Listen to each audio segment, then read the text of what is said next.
We want to know, and we want to hear from you.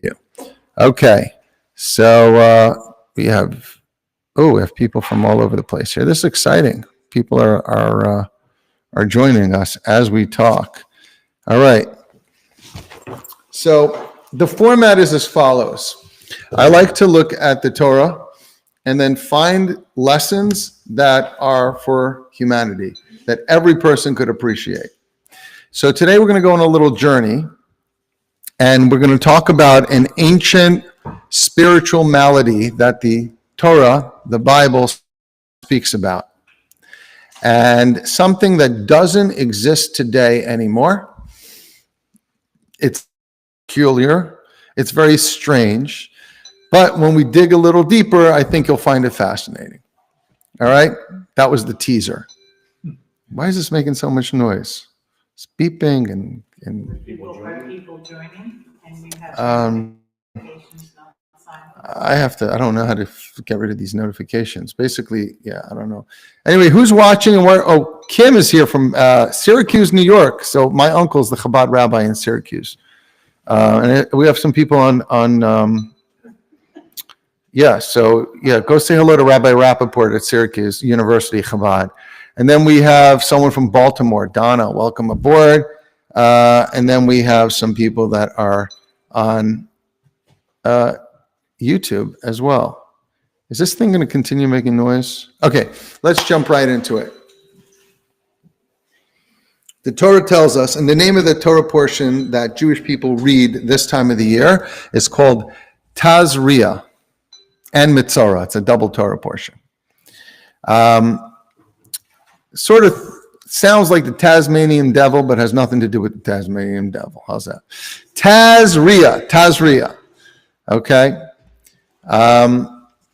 Tazria is a Torah portion that speaks about this ancient biblical malady that existed. It was called tsaras. Some people translate this as leprosy. It is not leprosy. It is tsaras, and tsaras is different than leprosy. So what?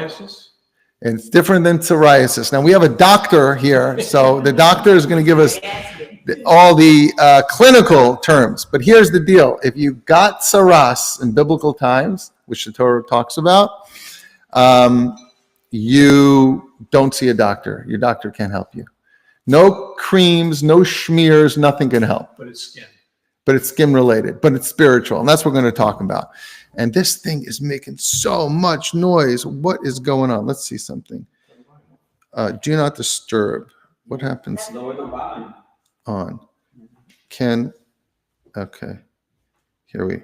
All right. Let's see. All right, you guys on YouTube, can you still hear on YouTube? Are you still with me? Because I just shut off the sound.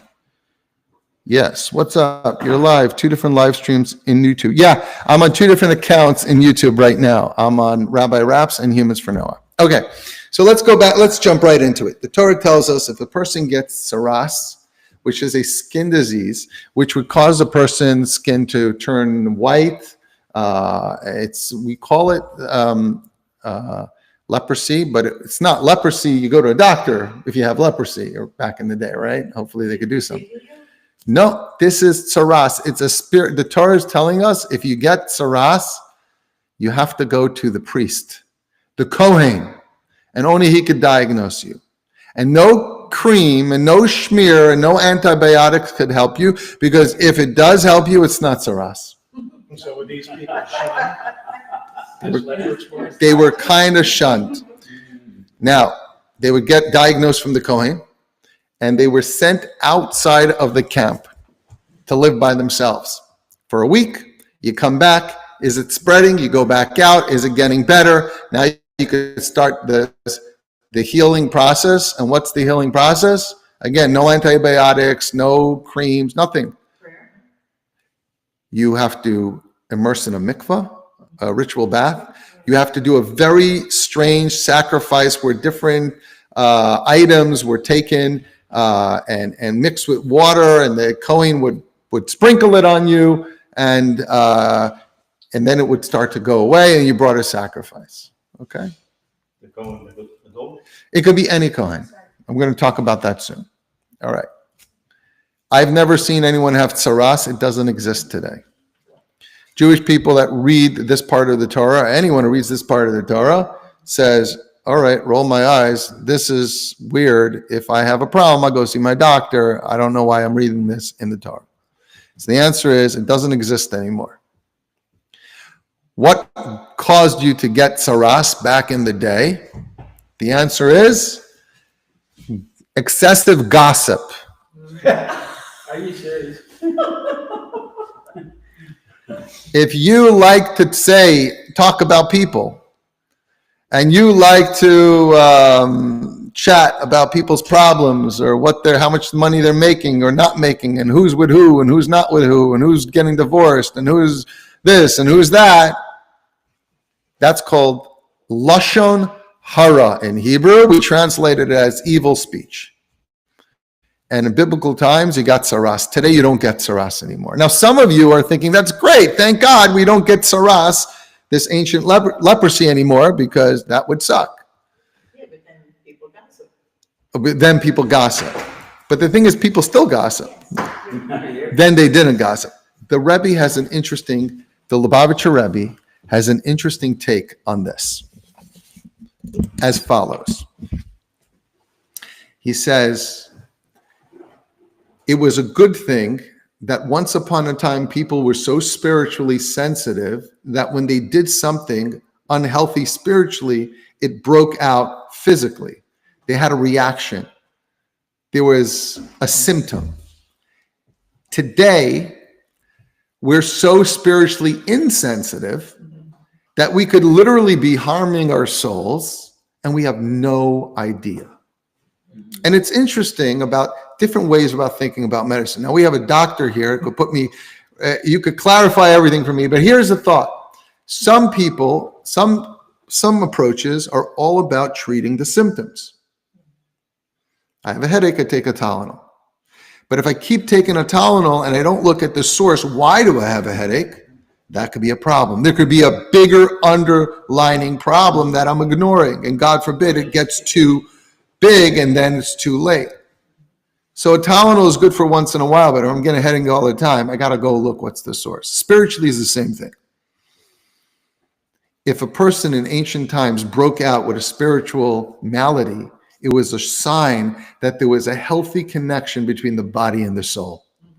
And the fact that I can talk gossip and nothing happens to me is not a good thing. It actually shows a spiritual disconnect between the body and the soul.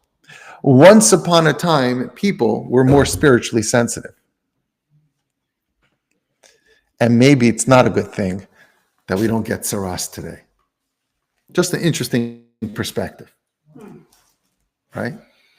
And so some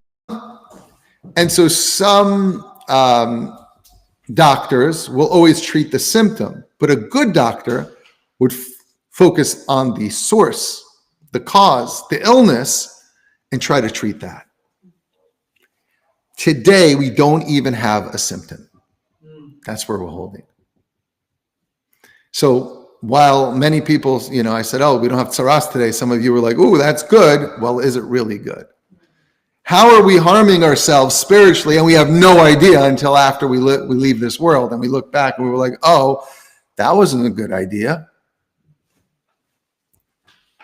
So that's an interesting perspective. Until now, I spoke about various ancient spiritual things that really don't apply to our lives. My goal is in today's class to bring all this down to make it really practical. But I want to get there. I'm going to start in the history and then I'm going to move to the applications today. All right, let's see who's still with us. Shalom. Someone's writing in Hebrew. Oh, how's Shayna? Worried about Shayna. Yeah, thank you. Yeah, Shayna is okay. She's just staying off social media because of all the anti-Semitic comments. But, she's a spunky kid. And when she's ready, you'll see. I'm sure you'll see her again. All right. Thanks for asking. Okay. Shayna's my 10-year-old daughter that recently doesn't want to be on social media because she doesn't have social media. Somehow she started seeing some comments and spooked her out. And that's okay that she wants a break. I don't blame her. My little actress who makes all the videos with me. Okay. All right. So what was the process? The process was that you had to go out of the camp. Now it all makes sense, right? Because you can't really talk gossip if you're sitting by yourself outside the camp for a week. How many of us have actually sat alone and not spoken to anyone for a week? Most haven't, especially today. Every 3 seconds our phone would connect, and it's a beautiful thing. But if you had that solitude, you'd also have a lot of soul searching to do, right? And maybe that's part of what needs to be done after a person breaks out with tsaras, okay? You think about it, okay? And then there's a special sacrifice that's brought. And it's interesting. The Torah tells us 2 birds, 2 pigeons, or doves, I think. So this is before the temple was destroyed, right? This, very good. This is commanded to us when the Torah is given. The Jewish people leave Egypt. 49 days. We're counting those days now, actually. I'll have another class about that next week. We're in the time of counting the Sephirah. And then we get the Torah, and the Torah tells us all the laws of Judaism. A Jewish person has 613 laws. One of the laws, which is obsolete today, that's why more than half the laws don't exist today because we don't have a temple, is if someone breaks out with tsaras, how do you deal with it? That's one of the laws. It's not current today. But because the source of this law is gossip, and in some ways we got bigger gossip problems today than ever in history, talk about social media, talk about the damages of ruining people's reputations and lives, this discussion is as relevant or perhaps more relevant than ever. So yes, this took in effect, the Jewish people get the Torah, and then they build the Mishkan, the tabernacle, and then from that point and on, they offer sacrifices, and this was done from about 3,300 years ago until about the year 2070. Till the year 70 CE. So it's almost 2,000 years. Almost 1,000 years. I'm sorry, a little more. That the 2 temples stood, and the Mishkan stood also for 400 years. During this time, this is how you dealt with tsaras. After the temple was destroyed, tsaras doesn't exist anymore. If you have a skin problem, don't show it to me or your local Kohen. We can't help you. No more. Speak to this guy. No sacrifices outside the temple. Okay? All right. So it's interesting that part of the therapy is 2 birds, and birds are very chattery, right? Hence the app Twitter. Tweet, right? It's all about tweeting and messenger pigeons, right? Communications is important, but words are powerful. Words could build people up. It could heal people, and words could destroy lives. And I know we have the saying, sticks and stones can break my bones, but words will never harm me. And someone just said, oh, tell that to Shayna. Right? And it's true, but is it really true? Because I know people that have broken bones and they're perfectly fine today. But I know people that at a certain point in their lives, someone said something about them, whether it's true or not, and they lost their job, they lost their relationship. I know people that were in school, a teacher was nervous and said something off the cuff. You're so dumb. Don't be an idiot. And a young child, that became, oh, I'm dumb. I mean, words are extremely, extremely powerful. This idea that words don't harm. Words can harm more than sticks and stones. And that's because words are not only physical, but spiritual. And remind me to talk about that soon. But sometimes when people be negative, sometimes some individuals can take that force and make it to a positive. Yeah. And I'll give you an example. Michael Jordan was said when he played basketball in high school, he will never make it to the NBA. Right. If he would have listened to his coach, and he had a dream to make it to the NBA, he probably would not make it. But I believe also these are special people. They take that force, that negative force, and instead of letting it affect them, they make it positive. Well, we hope we can inspire people to do just that, and that's why Michael Jordan's Michael Jordan, because you're right. But unfortunately, a lot of people have heard things that have literally defined them, and it's very concerning. I agree on that too. Yeah. Yes. What were you going to say? Well, I think Michael Jordan's the exception rather than the rule. Yeah, it's a small Oh, group. yes. No, this is a small group that they've been told, Right. you're not gonna make it, and they take that energy and take it to a positive level. But that's a minority. Yeah. What were you going to say? What about negative self-talk? What about negative self-talk? Very good. That's even worse. But sometimes we get those thoughts from somewhere else, many times. Okay, But yeah, we have to be careful about saying Lashon Hara about ourselves in our own mind. or out loud? Absolutely. And that's a great discussion. That's a whole sermon in itself. I think that's a very important idea, to stop all the negative. Sometimes we have like these patterns of negative thoughts echoing in our head over and over and over again, and it could be debilitating. It's not even true. It's just like at some point we got this idea that we're not good enough. We're not, but a lot of times that comes from Lashon Hara outside. Someone bullied someone, a parent always pointed out the negative. That's Lashon Hara abuse, generations sometimes. So this is the power of speech. Speech is very, very powerful.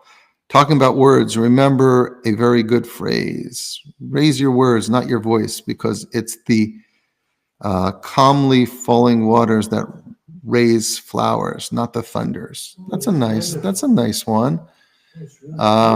Yeah. All right. Who's watching us online?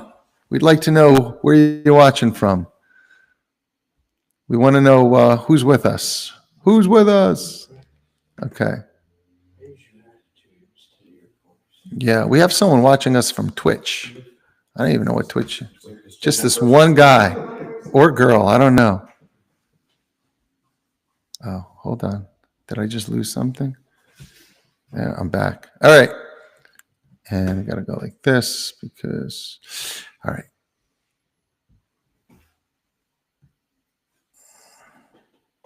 If I keep any screens open, whoever's watching just sees a big blank space. I found out about that later. Yeah, it's pretty crazy. All right. We got some more people joining us on Instagram. So welcome aboard. Rabbi Raps here, teaching Torah to humanity. Say hello to our class. And we meet on Zoom and we meet live here in Atlantic City, New Jersey area. Okay, so we're talking about the power of negative speech and the power of positive speech. Talking about the spirituality of speech, isn't it fascinating that God created the world through speech? In the Torah, in the Bible, and God said, let there be light. And God said, let there be animals and trees, and right? So everything, words create worlds.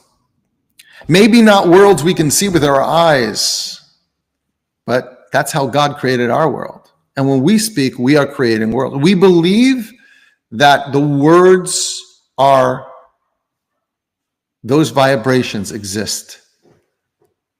In fact, there's a saying that Lashon Hara, gossip, kills three: the speaker, the listener, and who it's about. And that's interesting because I understand the one who speaks Lashon Hara is committing a sin. Okay. And the one that's listening voluntarily, like we're supposed to say, I'm sorry, I really don't feel comfortable. Let's switch that's what you should do, right? But the one who's sitting in another city who's being talked about, how does that affect that person? So the answer is, yeah, well, that person could lose their job or their relationships, or if it's not a true story, people could stop talking to them. They could lose their credibility. Okay. But it's deeper than that, because words, those vibrations exist and they're energy. And just like God spoke the world into existence, we speak worlds into existence every time we speak. Positive words build and lift up and bring blessing to people. Negative words can literally, in the words of our sages, kill spiritually. Suddenly, a person sitting in another city is tormented by the demons created by the negative speech of someone else who's gossiping about them. That's a very profound idea. What does that say about cable news? What does that say about news? Table news, tablet news, cable news. Well, specifically cable news, where they're either the right or left, or denigrating the other side. Absolutely, it's So horrible. people- Right, Yeah. it's the person who's saying it and the person who's listening, but millions and millions of people are listening. Oh wow, what a thought! What a thought. So you're saying the one who's saying it is a problem, the one who's listening, the one who's but all the listeners, we volunteer. And when you go to the checkout and they have those tabloid magazines, and they always have the bad pictures of all the celebrities caught off guard and who's doing what, and some of it's true and some is not true. It's all gossip. It's a multi-billion-dollar industry that spiritually is damaging. Damaging to the ones who it's about, damaging to the ones who speak it, write it, and damaging to the ones who waste hours enmeshed in negative vibrations of energy. I have a tendency, Yeah. sometimes people can read my face, but I change the topic. You change the I topic. change the topic. Yeah. If I'm in a group and someone is saying Yeah. negative, whether it is their accurate or their truth or whatever, I shift right to, because I would like to only speak what I would like to happen. Good. That's a good trait. And sometimes people get annoyed, but sometimes people say, you know what, she's right. Sometimes people say, you know what, she's right. We shouldn't be talking about that. You know? I think the reference, when someone tells someone else that there is illness, I can sum it up by saying the way you respond would be wishing you a complete recovery. Yeah. So don't talk about the illness, don't talk about, Right. the struggle Right. as much as. Sorry, let's guys. Just look at what is the ultimate best solution, complete recovery. Wishing you- It has to be even, guys. Thank you for that. I'm sorry I got distracted here. I'm trying to, as I'm talking, trying to get the best angle on all this. Okay. Just feel that's a little better. But yeah, stopping gossip is not easy. First of all, because we love it. We love it. When I say collective, human beings love gossip. And we said before, why? Why do people love gossip so much? It makes us feel better about ourselves. Someone said that before, I think that's true. Yeah, what were you going to say? It's ubiquitous. Yeah, You turn the TV on unless it's you're watching- everywhere. Unless you're watching a commercial or a sporting event. Right. It's everywhere. So we have to be conscious about it. And then talk about technology. Like today, look, I'm a content creator. The more negative your first 3 seconds is, the more likely someone's going to watch more. Right. Yeah, absolutely. When you make a video, 3 reasons how to succeed in business. Okay. Now do the same video and say 3 things you're doing to destroy your business. Which one do you think someone's going to listen to? The second one. And the reason is because people are, human beings. For years, we were always worried about things that are going to harm us and kill us. So when something bad is coming to get us, so we wake up and we're like, oh my gosh, right? Something good, all right, that's nice, but tell me about the bad because I want to survive, and it works. So when we talk bad about people, we love it. It's not Well, good for us. that's the way a lot of these algorithms are set up, right? Oh yeah. They're set up on speaking negativity. And they're trying to generate clicks. Yeah. And that's what generates clicks. But isn't that a human behavior? You can live a beautiful life and you make one mistake and everybody judges you on that mistake. Never look at all the good things that you did in your life. Oh, well, he did this. You were a guard in a prison. Yeah. There's a lot of good people that did a lot of good in their life, but they will always be judged by that thing they By did that thing wrong. they did, yeah, wrong. Yeah. Mhm. Wouldn't, the idea that other people's opinion shouldn't influence my choices be considered? Yeah. So whatever anyone's judging about me, I could consider irrelevant to my choices. That's a healthy way to live. But sometimes it could destroy our business. Sometimes it could destroy our relationships. Yes, but you're right. We should try to be healthy and not let it affect us, but it sometimes is out of our control, right? All right. Well, you gotta be realistic. You got positive energy and negative energy. It's never gonna be like a dream world, right? So in the business of incarceration, you have a lot of negative in there, but there's some people in there that have a little positive. So you can't judge everybody the same. I used to tell them, as long as you don't mess with the rice and beans of my kids, okay.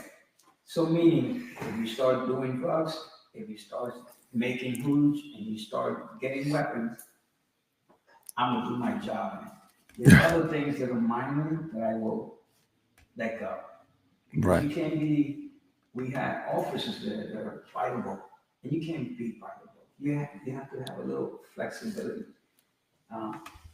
He can tell you, if you look at the numbers, 1,500 inmates, 350 staff. Right. This and this keeps you alive. No weapon inside. Right. Communication and listening. Wow. Wow. That's real life experience. And that's applicable to us in the world. Sometimes you have to like confront somebody. Most of the time you should go, it's okay, you win, I'm gonna go away. Right. That's good. So in prayer, we speak about the importance of actually saying the words audibly. I see a lot of people praying like they read a book with their eyes. But in proper Jewish prayer, Torah-based prayer, we're actually supposed to say the words. Why? Because words are creations. The vibrations are positive energy. Words are very powerful. Right. So you want to say the words. That's why you have people, they sing to themselves. A synagogue can be a very noisy place. And some places of meditation are very quiet places. Why? Because we're actually trying to make positive vibrations. We're supposed to say the word, at least that we could hear it in our own ears, quietly.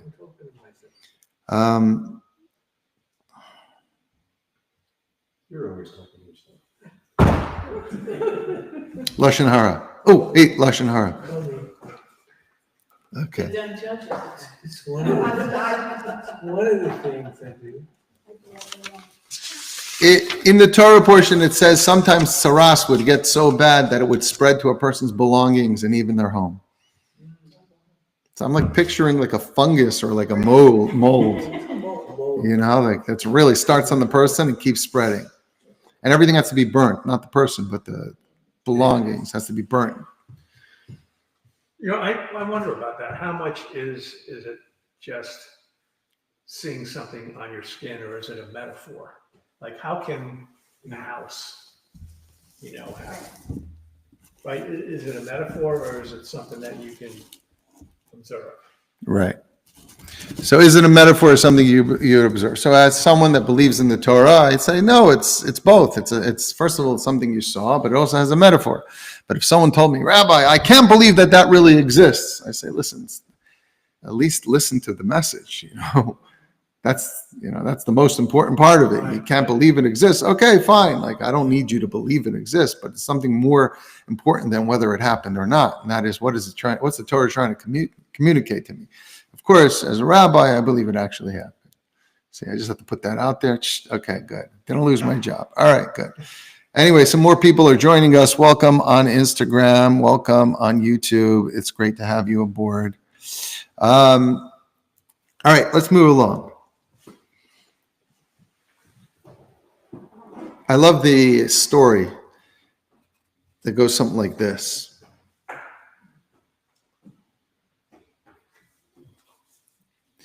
Every group has the gossiper who loves to chit chat and tell everyone's business to everyone. Okay? So there was a story about one person in a community that all she would do is talk about people. Some people talk about ideas. Some people talk about positivity, and some people talk about people.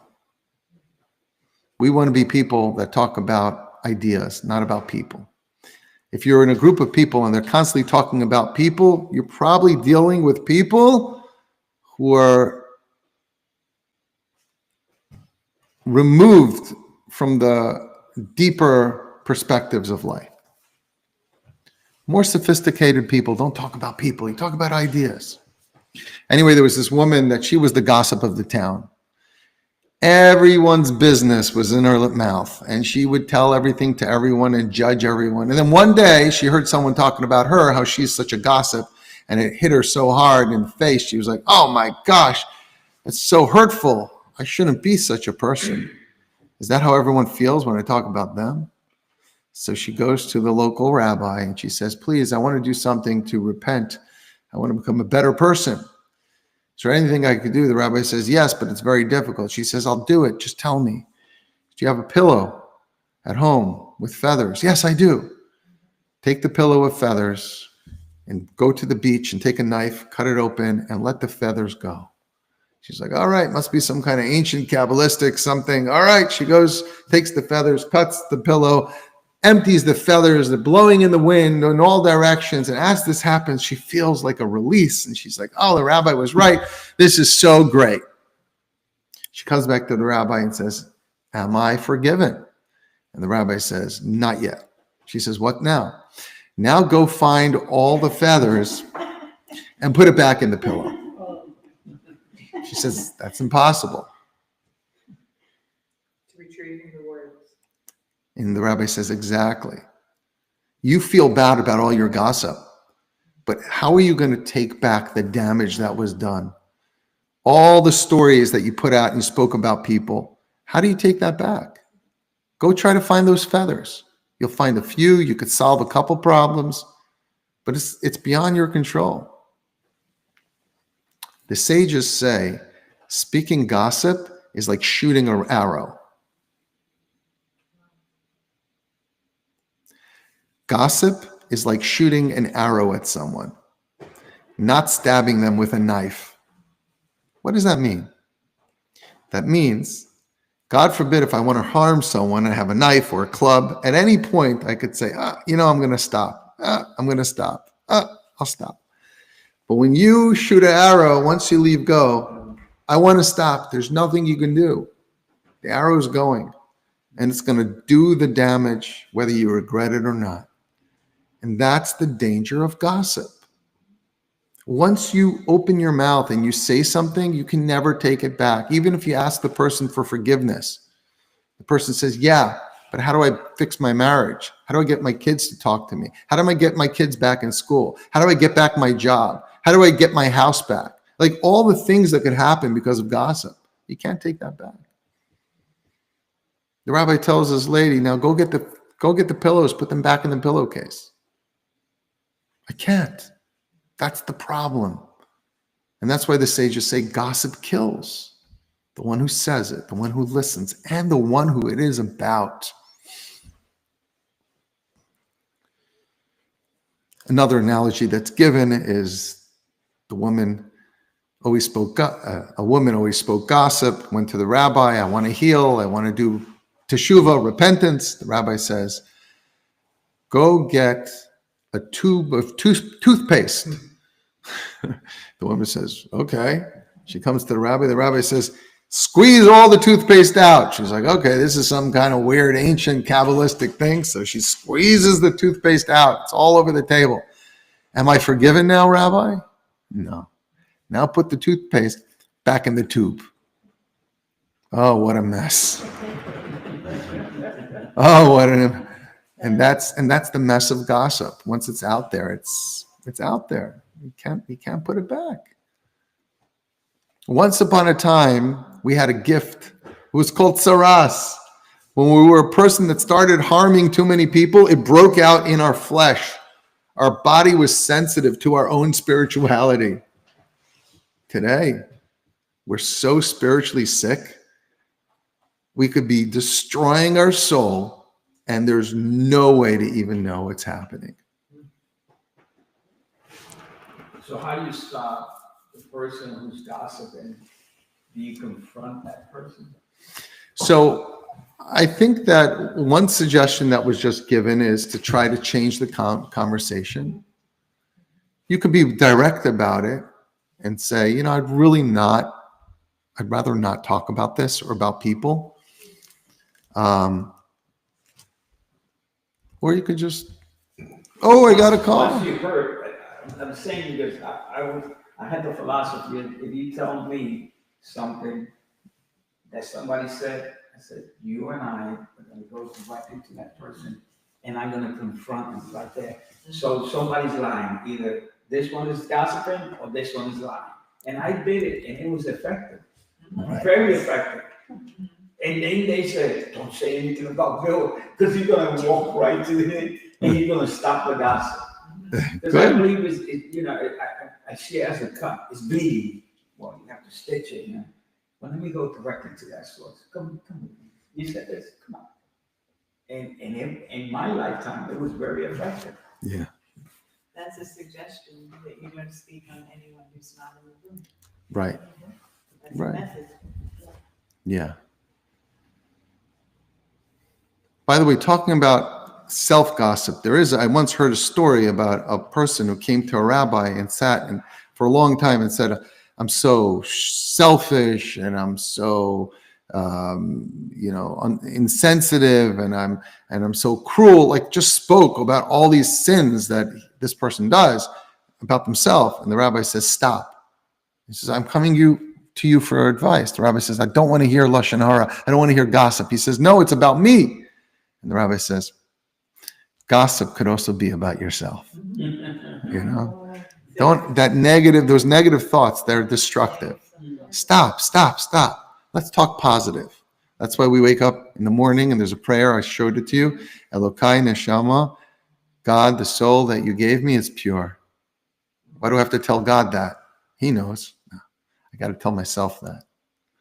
You're pure. You're beautiful. In many religions, you are considered to be impure or wicked until you do something. Torah says, no, every human being is a spark of God, is energy of the divine. You're good, you're beautiful. We get distracted. We end up, but that's not who we are. Just teshuvah means return. Return to your original pure state. How are we doing? Am I going too long here? No, we're still good? All right, good. All right. Oh, hey, hi guys.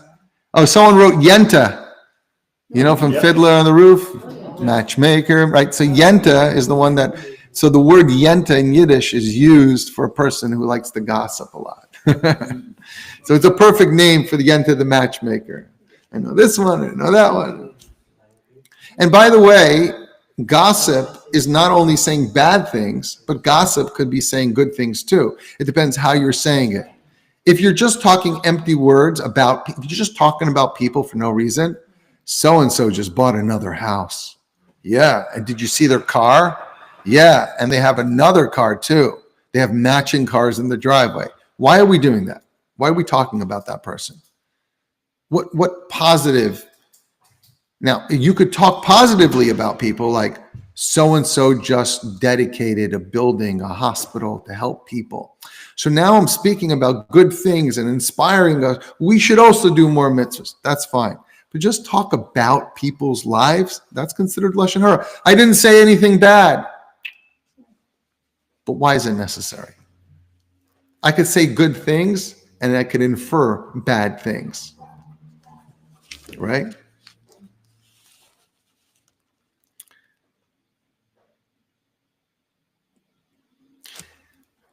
Before you say anything, Stop. Before you say anything, let the words pass through 3 gates. Number 1, is it true? Number 2, is it kind? Number 3, is it necessary? Is it one? Necessary. Oh, okay. If it's true and it's not necessary, don't say it. If it's true and it's not kind, don't say it. And the sages say that's why God gave you lips and teeth. 2 gates. God gave you 2 gates. Whenever it comes to saying something, protect your words. Don't allow your words to be the cause of negative energy in the world. Only say things that lift people up, that inspire people. Don't break people down. Don't harm people. Words are powerful. Bite your tongue and close your mouth. Bite your tongue and close your mouth. My mother would say, if you can't say anything good, don't say anything at all. Right. Right.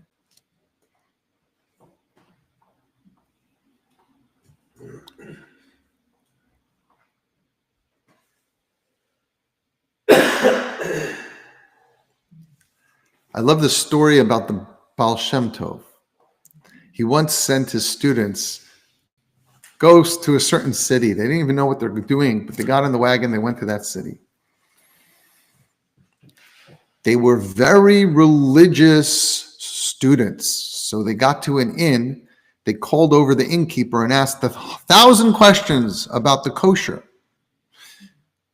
Who killed the animal? How religious are they? What kind of yarmulke do they wear? They order their food. Meanwhile, when the waitress left, they started to snicker and talk about the waitress. This, that, some vanity, some jokes. Sitting at the next table was an old man covered up with a hood. He took off his hood and he turned to the student rabbis and he said, I see that you're so careful about what you put into your mouth. Are you as careful about what comes out from your mouth? The students realized why the Baal Shem Tov sent them to that town, to that inn. They had some soul searching to do. Some people are very religious. They're so careful about everything that goes in the kosher. But what about what comes out? It's a two-way street. It's so interesting in our culture. Right? You can call me any name you want until you say your mama. Your mama this, I gotta turn around and now we go back to business. But you can call me a dog and Don't mess with the mom. You mention that mama, your mother this, That's funny. It's interesting how people react, but this is true. All the people that I grew up with, anytime you wanted to fight that person, all you have to mention was their mother, and that was it. And it was a fight. Here we go. It's funny. It's actually true. I'm looking now. It seems there's a bunch of chats, a bunch of comments coming in. A lot of anti-Semitic stuff. Seriously. Yeah. Satan doesn't bother. Okay. Love your content. That's nice. Thank you, DJ. Guys, sorry I didn't see these comments before. I'm using a new app. I appreciate you, Rabbi from Delaware. Thank you. Rabbi, I would like to know how it is gossip if an adult was abused as a child by their adopted parents. Wow, that's a good question. So the answer is it's not gossip if it's constructive. So like, for example, if someone works for me and they steal from me and they do a horrible job and then I fire them or they leave and then they want, hey guys, sorry, I'm back. And then they want, another company calls and says, hey, this person worked for you. How, what? Oh, I can't gossip. I don't want to say anything. No. If I'm going to protect someone from damage, I have responsibility. You don't give more information than you need to, but you have to tell the truth. And also when it comes to marriage, you have to tell the truth. You could say things in a nice way. You don't have to say everything, but if somebody has a serious problem, I don't know, someone was in prison and no one ever mentioned it, and someone calls you for a recommendation, you got to tell the truth. You could say the person's a nice person but you have to tell the truth. It's not gossip. It's not gossip when it has a real implication to someone. But just to talk empty and publicize for people who don't need to know, that's gossip.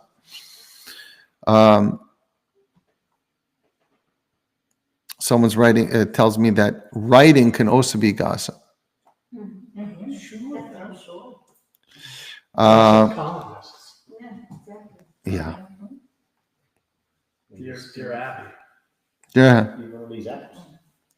So content, media content, and writing Yeah, can be. Yeah. I mean, all those things on Facebook and all of that, they stay there forever. Talking about gossip, it reminds me of a joke. There was once a rabbi, a priest, and a minister. And they went out for lunch. And the priest says, guys, just among the clergy, we have to hold this image in front of the people, but let's just be real with the guys. And can we just open up a little bit? They were like, yeah, let's do it. So the priest's like, listen, sometimes people come to confession and they're talking their heart out. I take a little nap. I fall asleep in the middle. And then I wake up afterwards when I hear them calling my name and I pretend nothing happened. And the minister says, oh, wow, yeah, I do that too sometimes. But that's not so bad. Let me tell you something. He says, what? He says, sometimes when we go around, with the plate collecting the money, it's supposed to go to the church. But sometimes when I need it, I take a couple bucks for myself. They turn to the rabbi. They say, Rabbi, it's your turn. Open up. Tell us something real. Rabbi says, I always have a big problem. He says, what's the problem? He says, I can never seem to keep a secret.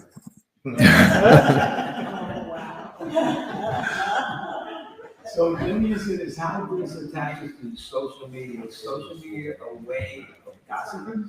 Social media could lift people up. I got a ha online. That's good. Okay, kosher, here you could laugh. There you have to actually type it out. But social media is the same way. The words we type, are we healing the world? Are we lifting people up? Are we inspiring people? Or are we just tearing people down and tearing people apart? Are we just publicizing things for no reason? Or are we telling something to someone in a letter directly to the person who has to hear what they have to hear because, you're giving a recommendation? It's all the same thing. And once you put it out there, forget about it. Once it's on social media, it is out. You can never pull it back. Talk about the feathers.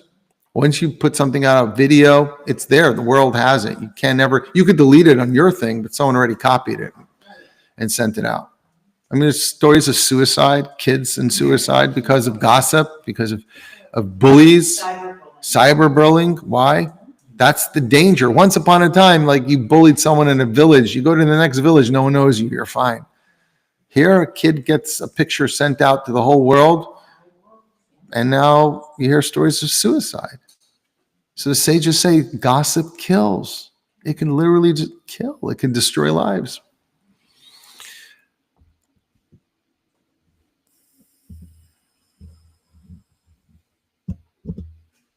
I'll share one last thought. It's very interesting. I just need a minute to think about how I'm going to frame this.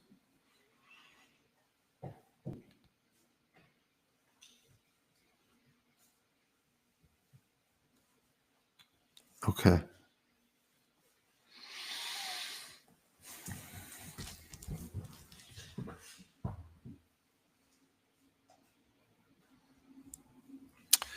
All right, so let's talk about some fascinating, let's talk about some strange Jewish ancient laws with regards to gossip. All right, here we go.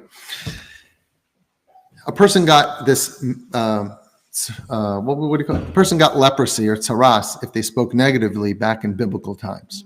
So you didn't go to your doctor, he couldn't help you. You went to the priest, only the priest, and he would diagnose you. And the healing process wouldn't begin until you found the priest who would diagnose you. So the Torah, the Jewish law asks some strange questions. What happens if you live in a village and there's no priest? So you have to travel to another town to find a priest, otherwise your healing doesn't start. What if you have a rabbi that's very knowledgeable in the laws? And in the town you have a priest that doesn't even know how to read Hebrew. So the answer is, the rabbi calls the priest and says, listen, this is tzaras, and the priest says it's tzaras, and only if the priest, the Kohen, says it's tzaras, then the healing process begins. What if the only Kohen, priest in the town, is a child? So you call the rabbi diagnoses it, and they tell the child, say it's a tzaras, and the child says, it's tzaras, and then the healing process begins. And the laws goes even further. What happens if the only Kohen in the town is blind?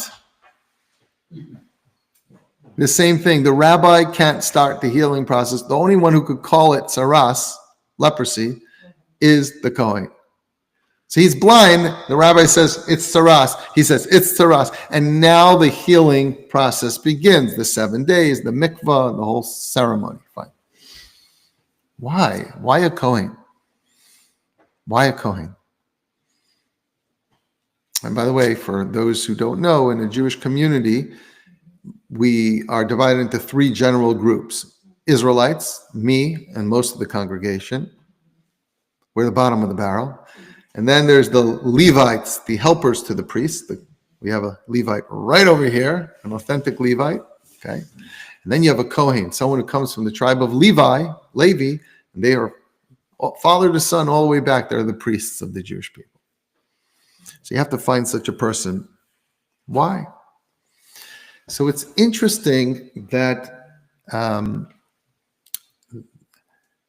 sages teach us that the high priest Aaron was endowed with a special power, and that was to bring peace between fellow human beings, husbands and wives. That was his life mission. It says when he died, everyone mourned, the men and the women. When Moses died, only the men mourned. The women mourned, but not like. But when Aaron died, everyone mourned. Why? Because he spent his life making peace. Husbands and wives that didn't get along, they were going to divorce, they were going to separate. He got involved, and he mediated, and he brought peace. And he was successful at it too. And so when he died, he helped so many marriages, so many friendships, that everyone mourned him. Aaron was known for the quality of chesed, of kindness, of love for another human being. More than anyone else. Yeah, Moses was great. But when it came to loving your fellow, Aaron was on a whole different level. It's believed that the tribe of Levi has a higher capacity for love and compassion and caring than all other people. There's something about the vibration of their soul that exudes chesed more than anyone.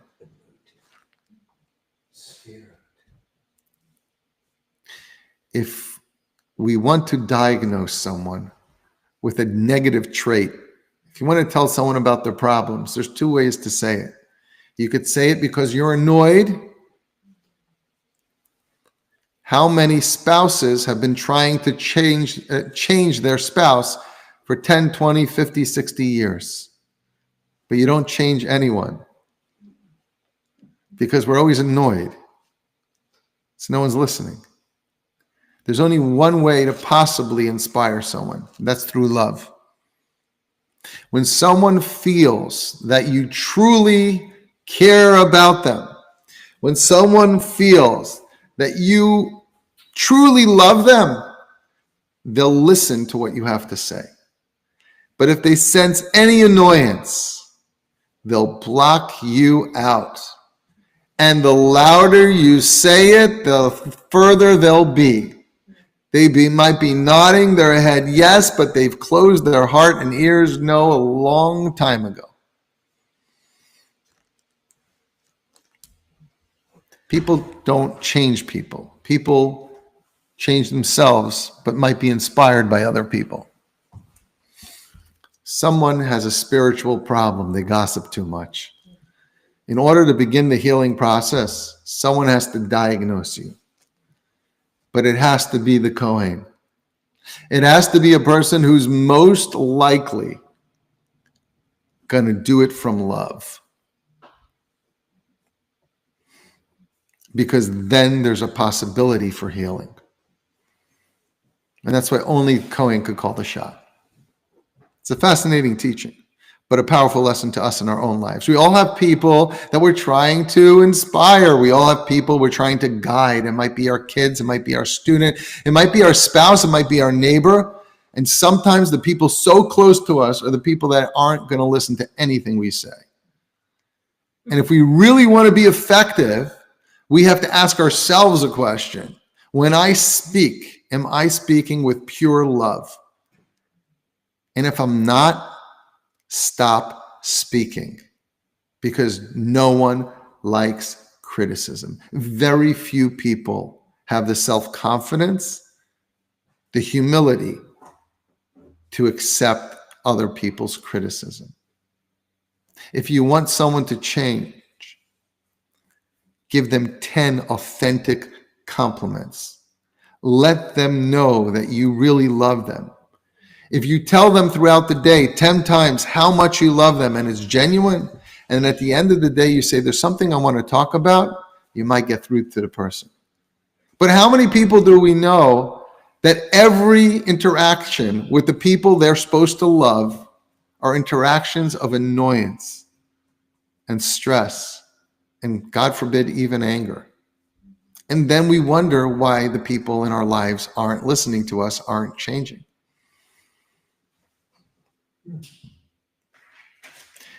Take a lesson from the Kohen.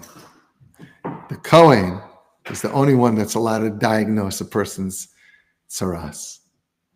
If you want to diagnose people's problems, don't look at them. Look in the mirror and ask yourself, am I acting like a Kohen?